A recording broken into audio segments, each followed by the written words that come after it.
So this is now the fourth match in the Ladder Wars round one, Proven Supreme versus Netput. Netput once again in the Green Marines, once again going to probably be doing the same thing.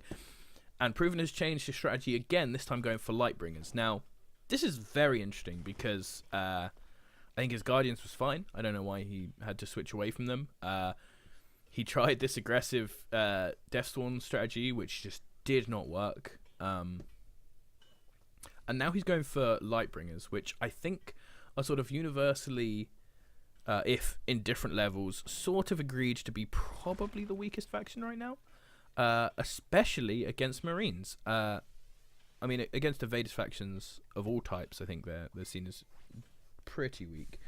But especially Marines, I feel like Marine has a huge advantage against Lightbringers. Although, once again, Netput's style of Marine sort of squanders that advantage, because the advantage is getting lots of ogres out early and just walking into this largely crushable infantry-based army.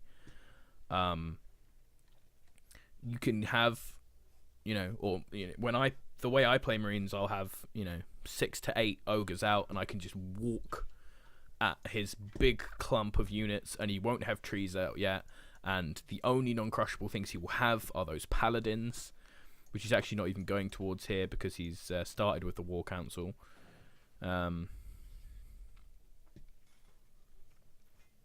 This is, I believe, the way that people have found is the best response to Marines. I think Buddy Nobby was talking about this. Going War Council first just gives you more straight-up damage in terms of Enchantresses, and with a bit of micro, that means you can hold off the ogre aggression. But Netput isn't the sort of person who is going to do this sort of ogre aggression as much. That is, I believe, a replay bug.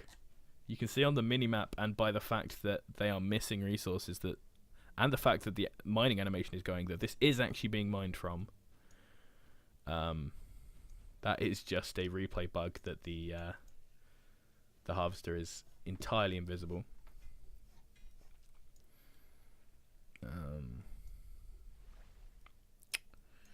So I like this against Marines. I'm not sure how effective it actually is, but I do like this against Marines. I don't like the water elementals as much, although Netput does make more Marines than I do.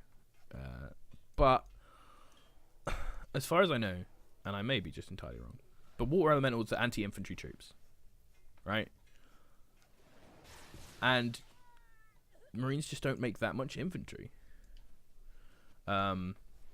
I like these because you can get such good harassment off against a Marine player with these, going a lot of these early, but he actually is not doing that, so maybe I don't like these. I don't know how good this is. I haven't seen many players do this. When I was newer to the game, I had a few players do this sort of thing to me, and I found it very hard to deal with, but I haven't had any players more recently do this to me. I wanna just check this to make sure. Yes. Okay. So I'm pretty sure I'm right on them not being the best choice here. I'd like to know a reason why I may be wrong, but I feel like he should just have more Enchantress. I guess they can't get crushed. Maybe that's the reason. But here, this is exactly the reason why this is good. Maybe he was waiting to get enough of these up. I'm not sure. So Netput also sent a harvester up to there, which I used to do all the time until I realized that you can actually just see the harvester working even through Fog of War. So he's coming up here now. Yep, you can actually kill this small number of strikes, and still you can't actually see how down that harvester's going, but he actually misfired there on the ogre, but that's okay. Oh, I don't know what he hit there, if that was invisible, if that was some boxes or something. So yep, he's decided to come through here. Only one Marine defending here, that's very good. I don't know why these ogres are back here. It's very unlikely that there's going to be anything ground here. But here we go, just nice strong arming that down. Not caring about the damage he's going to take to his air elementals, just taking this out. Because now you have crippled a Marine player. Oh, that's a bad miss micro as well. Not noticing that and sending that to a point, or having a hotkey for that, not a hotkey, a waypoint for that. So with throwing that away, Netput has really put himself on the back foot, because he should here be on 3 harvesters, which is enough to sort of keep things going, but you can't tech, or you have to cut a big section of your army. To tech and build your army, you need 4 harvesters. So this is sort of all he has here, and he's going to have to do a big haymaker with this, and these coming in are going to kill every last harvester he has left, which means that all ProvenSupreme needs to do is barely hold this, and he wins. And he has a big army here, a lot of rangers, a lot of ogres, a lot of AoE hitting on those marines, and I think this looks pretty sold deal from here. I'm not sure how much I like this. In a way, I guess it's easier than moving around and getting each harvester. It forces him to rebuild this, but if now he gets chased off and can't kill any harvesters, he still has 3 harvesters and can build that, and has the money to build that. He'll have to cancel making any units probably, but he can still build that. Whereas if he'd just gone through and killed all these harvesters, he wouldn't be able to build anything anyway before building those harvesters. Ooh, another almost microed guy there. And this is the problem with Shrikes as a defense unit for this. They are great. I love them. But once you've built them and you've killed their heir, sort of just like, I don't really have much to do. He's going to pick off some Phoenix, which is nice, I guess. I don't have much experience of late game. All of my experience against Lightbringers is either dying to this army without the Phoenixes before the tree nerf, or running over them before they get trees.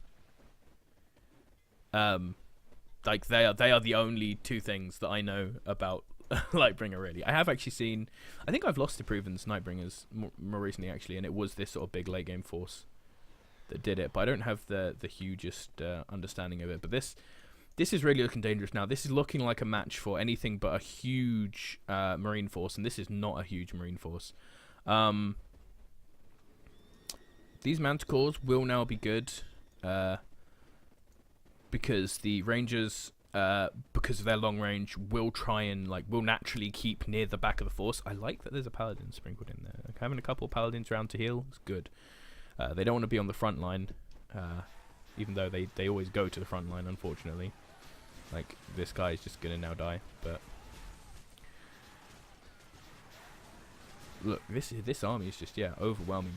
And this is a very good example of how to beat Marines, is just hit those harvesters, boy. Hit those harvesters. This army, the reason this army is so overwhelming is not because trees are particularly good. They got nerfed, right? It's not because Phoenixes are particularly good, right? Good amount of Shrikes will destroy these Phoenixes, right? But he couldn't get a good amount of Shrikes because his harvesters were down, and he had a hard time defending his harvesters all over the place from this very mobile air attack. He probably could have done a better job, but still, I think this is a good example of how to beat Marines, and I hope Nobby watches this video and sees this and feels a bit better. I'm not sure he will. I'm sure he will see this and go, yeah, but you're more aggressive against me. You'll never let me get to this point because you just kill me beforehand, so it doesn't matter that this is good. But maybe some hope here, and maybe some hope in the next patch. But this means we are now, this is 4th game, I believe. We are 2-2 now. So the next game should be the last game and the decider, which is very exciting because this is the first of the Ladder Wars games to have gotten this far.